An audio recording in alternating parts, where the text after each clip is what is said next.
Hello viewers, আজকের আলোচনা রেখা, রেখাংশ ও রশ্মি। রেখা কি? বিন্দুর চলার পথকে রেখা বলে। এই একটি বিন্দু আপনারা দেখতে পাচ্ছেন, বিন্দুটি চলতে থাকবে, চলার ফলে যে পথ তৈরি হবে সেটি মূলত রেখার উদাহরণ। বিন্দুটি চলতে থাকলো, ফলে যে পথ তৈরি হলো সেটি মূলত রেখা। রেখা যেহেতু উভয় দিকে চলতে থাকে, বৃদ্ধি পেতে থাকে, এই দিকেও বৃদ্ধি পেতে থাকবে, এই দিকেও বৃদ্ধি পেতে থাকবে, সেই হিসাবে উভয় দিকে আমি এরো বা তীর চিহ্ন দিয়ে রাখছি। এই দিকে এরো সাইন, এই দিকেও এরো সাইন, এর মানে হচ্ছে এই দিকে বৃদ্ধি পেতে থাকবে, এই দিকে বৃদ্ধি পেতে থাকবে। রেখা মূলত এভাবেই হয়ে থাকে। আসুন রেখা কত প্রকার ও কী কী দেখার চেষ্টা করি। রেখা প্রধানত দুই প্রকার, সরলরেখা ও বক্ররেখা। এখন দেখব সরলরেখা কাকে বলে। সরলরেখা কাকে বলে?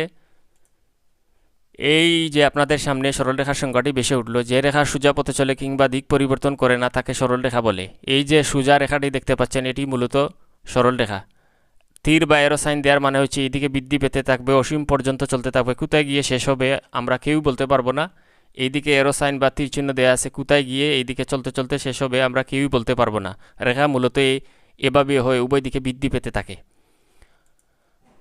এইভাবে রেখা উভয় দিকে বৃদ্ধি পেতে থাকে। আমরা একটু ব্যবহারিকভাবে দেখার চেষ্টা করলাম।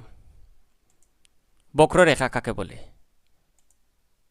দেখুন আপনাদের সামনে যে সংখ্যাটি বেশি উঠল, যে রেখা সোজা পথে চলে না কিংবা দিক পরিবর্তন করে চলে তাকে বক্ররেখা বলে। এই যে আঁকাবাঁকা রেখাটি দেখতে পাচ্ছেন, এটি মূলত বক্ররেখা। এইদিকে এসে দিক পরিবর্তন করে আবার এইদিকে আসলো। বক্ররেখা উভয় দিকে বৃদ্ধি পেতে থাকে, এর জন্য উভয় দিকে এরো সাইন বা তীর চিহ্ন দেয়া আছে। আমরা বক্ররেখার আচরণটি দেখার চেষ্টা করব। এইভাবে উভয় দিকে বৃদ্ধি পেয়ে অসীম পর্যন্ত যেতে থাকে।